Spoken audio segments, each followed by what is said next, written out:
یا ربا محمد وآل محمد صلی علی محمد وآل محمد وعجل فرج آل محمد العجل العجل یا سبحان القدوس عجل اللہ فرج الشریف۔ میری طرف سے تمام مومنین کو تحفہ عالی مدد۔ دوستو، آج 10 شوال کا دن گزرا۔ یہ دن کوئی عصر عاشور سے کم نہ تھا۔ 10 شوال کو کیا ہوا؟ 10 شوال 329 ہجری کو میرے شہنشاہ معظم امام زمانہ عاجل فرج الشریف نے غیبت کبریٰ کا آغاز فرمایا۔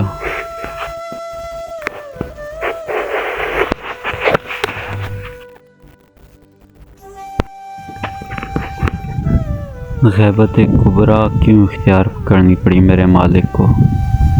کیا وجہ تھی کہ شہنشاہ نے تنہائی کو پسند فرمایا؟ میرے مولا شہنشاہ عاجل فرج الشریف کا دنیا میں ظاہری ظہور 255 ہجری میں ہوا۔ 5 سال کی ظاہری حیات طیبہ میں میرے مولا شہنشاہ عاجل فرج الشریف کے والد گرامی مولا امام حسن عسکری علیہ السلام نے دنیا سے ظاہری پردہ فرمایا۔ اپنے پاک بابا کو اپنے ہاتھوں سے دفنا کر ان کا جنازہ خود پڑھا کر میرے مولا شہنشاہ کو سامرا چھوڑ کر جانا پڑا۔ اپنی بیوہ والدہ پاک سلام اللہ علیہا اور اپنی کم سن شہزادی ہلا ہمشیرہ پاک کے ساتھ کہ جن کی ظاہری حیات طیبہ 3 برس تھیں۔ میرے مولا شہنشاہ نے اپنی کم سنی میں بہت سے دکھ دیکھے۔ اپنی کم سن ہمشیرہ پاک کو اپنے ہاتھوں سے دفنایا۔ اپنی پاک والدہ سلام اللہ علیہا اپنے ہاتھوں سے قبر میں اتارا۔ میرے مولا شہنشاہ کی ظاہری غیبت صغریٰ ان کے پاک والد کی پردہ پوشی کے بعد ہی شروع ہو چکی تھی اور تقریباً 70 سال مولا شہنشاہ نے غیبت صغریٰ میں گزارے۔ غیبت صغریٰ میں مولا شہنشاہ کے 4 نائبین جنہیں نواب اربعہ کہا جاتا ہے، ان کے ذریعے مولا شہنشاہ کا مومنین کے ساتھ رابطہ رہا، لیکن مومنین کی روگردانی اور فراموشی کی وجہ سے مولا شہنشاہ کو غیبت کبریٰ اختیار کرنا پڑی۔ غیبت صغریٰ کے دوران بھی جن مومنین نے مولا سے متمسک رکھا انہوں نے بھی صرف اور صرف اپنے مسائل دریافت کرنے کی حد تک رکھا۔ کسی کو یہ احساس نہ ہوا کہ میرے مولا شہنشاہ کتنے تنہا ہیں۔ کسی نے مولا شہنشاہ کے مصائب کا خیال نہ کیا اور مولا شہنشاہ پردے غیبت اختیار فرما گئے۔ مولا شہنشاہ سے پہلے بھی ائمہ اطہار کے ساتھ ان کے چاہنے والوں کا اور باقی دنیا کا ناروا رویہ رہا کہ ان کو وہ حق نہ دیا گیا کہ جس کے وہ اصل میں اہل تھے، جس کے وہ حقدار تھے۔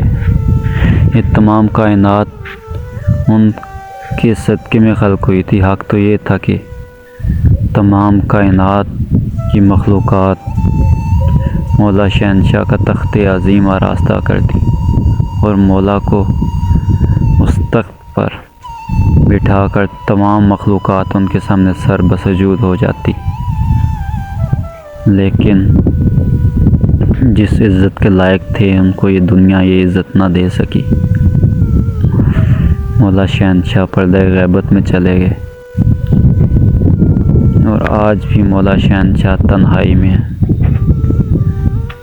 آج بھی گزشتہ مومنین کی طرح ہمیں ان کی غربت کا، ان کی تنہائی کا کوئی احساس ہی نہیں ہے کہ مولا شہنشاہ کے شب و روز کس طرح گزر رہے ہیں، اپنے پاک جد کی قربانیوں شہادت کے مناظر جو ہیں مولا شہنشاہ کی نظروں کے سامنے چل رہے ہیں، اور حسرت انتقام لیے میرے مولا بیٹھے ہیں۔ وہ منتظر ہیں کہ میرے ناصرین آئیں۔ آج وقت کے حسین جو ہیں وہ حل من ناصر ینصرنا کی صدا بلند فرما رہے ہیں، لیکن ہم ہیں کہ ہم دنیا کے پیچھے لگے ہوئے ہیں، اپنے مولا کی تنہائی کا احساس ہی نہیں ہے۔ ان کو یاد بھی کرتے ہیں تو اپنے معاملات کے لیے کہ مولا مجھے یہ چیز چاہیے، مولا مجھے یہ چیز چاہیے، مولا میں پریشان ہوں، لیکن ہم نے کبھی ان سے یہ نہ پوچھا کہ مولا آپ کتنے پریشان ہیں، آپ کتنے غریب ہیں، آپ کتنے غریب ہیں کہ آپ کے شیعوں نے آپ سے منہ موڑ لیا ہے۔ اللہ جل تو کہتے ہیں آ گئے تو کیا ہو، کیا ہے اپنی تیاری پیش ہم کریں گے کیا؟ ہمارے پاس کچھ بھی تیاری نہیں ہے، کچھ بھی۔ ہمارے پاس چند اعمال بھی نہیں ہے کہ جو ہم اپنے مولا شہنشاہ کی بارگاہ میں پیش کر سکیں۔ صرف اور صرف گناہ ہے، صرف گناہ، اور گناہ بھی ایسے کہ جو مولا شہنشاہ کے سامنے شرمسار کرتے ہیں۔ مولا جب تشریف لائیں گے اور ہماری گردنیں جھکی ہوں گی تو مرنے کا مقام ہوگا۔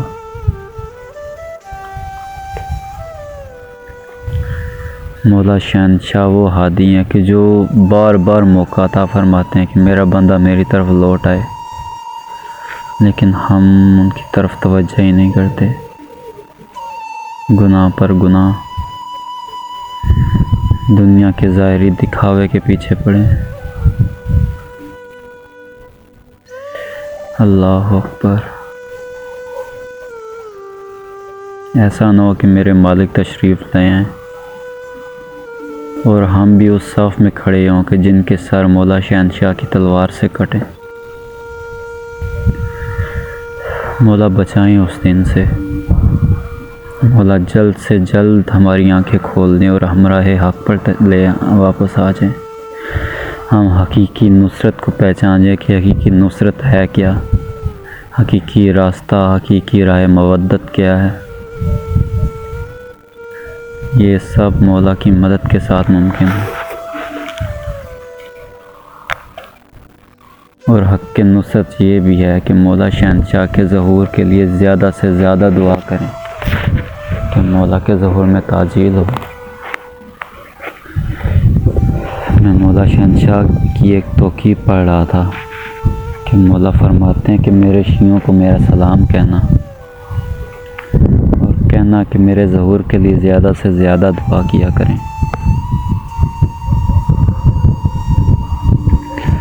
بات تو تب ہے کہ سب سے پہلے میں خود اس پر عمل کروں اور پھر آپ کو بتاؤں۔ کوشش کرنی چاہیے کہ ہم سب مولا کے اس حکم پر عمل کریں۔ جو امام کا فرمان ہوتا ہے وہ محض ایک حدیث نہیں ہوتی، وہ ایک حکم ہوتا ہے۔ اب تمام امت پر یہ فرض ہو گیا ہے کہ مولا شہنشاہ کے ظہور کے لیے دعا کی جائے، اور ہمیں کرنی چاہیے۔ اس لیے تمام مومنین سے التماس ہے، ریکویسٹ ہے کہ خدا کے لیے میرے مولا کے ظہور کے لیے زیادہ سے زیادہ دعا کیا کریں۔ میں نے ایک مولا شہنشاہ کا فرمان پڑھا تھا کہ مالک پاک فرماتے ہیں کہ ہمارا ظہور اس وقت ہوگا کہ جب تمام مومنین کی، ہر مومن کی پہلی دعا ہم ہوں گے۔ ہر دعا مانگنے سے پہلے دعا کریں کہ یا مولا، میرے مولا شہنشاہ کا جلد سے جلد ظہور ہو، مجھے کچھ ملے یا نہ ملے، میرے چاہے سارے اعمال غارت ہو جائیں، میرے سارے اعمال، میرے جتنے بھی اعمال ہیں ان کا اگر کوئی ثواب ہے، کوئی انعام ہے، کوئی انعام مجھے اس صورت میں عطا فرمائے کہ میرے مولا شہنشاہ کا ظہور ہو جائے۔ مجھے اور کچھ بھی نہیں چاہیے، مجھے تیری جنت نہیں چاہیے، صرف مولا تشریف دیں، اور اس کے ساتھ ساتھ خود کو بھی ہم اس قابل بنائیں کہ میرے مولا جب تشریف لائیں تو ہماری آنکھیں اس قابل ہوں کہ ہم ان کے وجہ والے چہرے کو دیکھ سکیں، ہم ان کی جو